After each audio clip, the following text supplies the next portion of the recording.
হরফেজর যেগুলো শুরুতে প্রবিষ্ট হয়, লি মনে করেন এখানে একটা শব্দ আসছে, এখন শব্দটা কি আপনি বুঝতেছেন না, কিন্তু লাম হরফেজর পাইছেন, তার মানে শব্দটা এসেম। হরফেজরের পর যা আসবে সবই এসেম, হরফেজরের পরে যা আসবে সবই এসেম, তবে একটু ব্যতিক্রম আছে। ব্যতিক্রমটা আমি একটু ধরিয়ে দিচ্ছি, দেখেন। ব্যতিক্রমটা হলো, যেমন মনে করেন আসছে যে হাত্তা, হাত্তার পরে অনেক সময় ফেলে মুজারে নসব হয় না, হাত্তা ইয়াদ খুলা। এরপর আসছে আসলাম তু লি আদ খুলা, হাত্তা ইয়াদ খুলা লি আদ খুলা। এখন দেখেন হাত্তাটা কেন হরফেজর, হাত্তা অনেক প্রকার আছে, আমাদের হাত্তার আলোচনা আসবে, হাত্তা জাররা, হাত্তা আতেফা, হাত্তা ইবতেদাইয়া, সেখানে শিখবেন। এখানে হাত্তাটা হরফেজর ধরে নেন।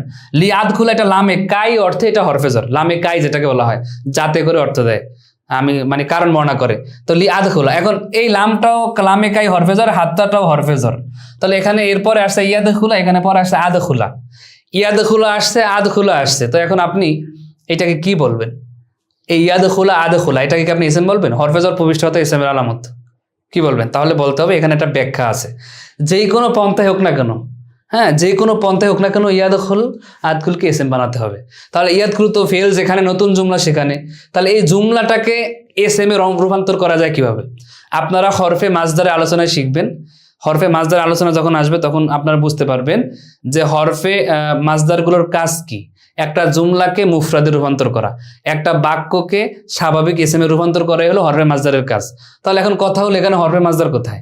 হরফে মাজদার আছে, আপনার চোখ আপনি দেখতেছেন, আপনি চশমা লাগান দেখতে পারবেন। কিভাবে দেখবেন? ইয়াদ খুলা এখানে একটা আন উজ্জ আছে, আদ খুলা এখানে একটা আন উজ্জ আছে।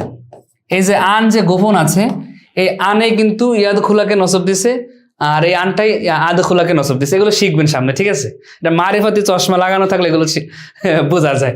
আচ্ছা, তাহলে এই যে আনটা গোপন আছে, আনটা মূলত আনে না আছে ভাই মাজদারিয়া, হরফে মাজদারের ভিতরে একটা আছে আন, তার মানে এটা পরবর্তী জুমলাটাকে মাজদারে কনভার্ট করে ফেলে। তাহলে আন আদ খুলা মানে কি?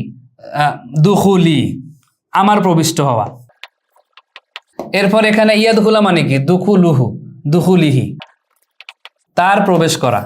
হাত্তা ইয়াদ খুলা মানে তার প্রবেশ করা পর্যন্ত, লিয়াদ খুলা আমার প্রবেশ করার জন্য। আসলাম তো লিয়াদ খুলার জান্না, আমি ইসলাম ধর্ম গ্রহণ করেছি আমার জান্নাতে প্রবেশ করার জন্য, এইভাবে। তাহলে যে আনে এখানে কিন্তু এটাকে মাজদারে কনভার্ট করে ফেলছে, যেটাকে আমরা বলি বি তাবিলে মাজদার, বি তাউইল, কনভার্ট করে ফেলা।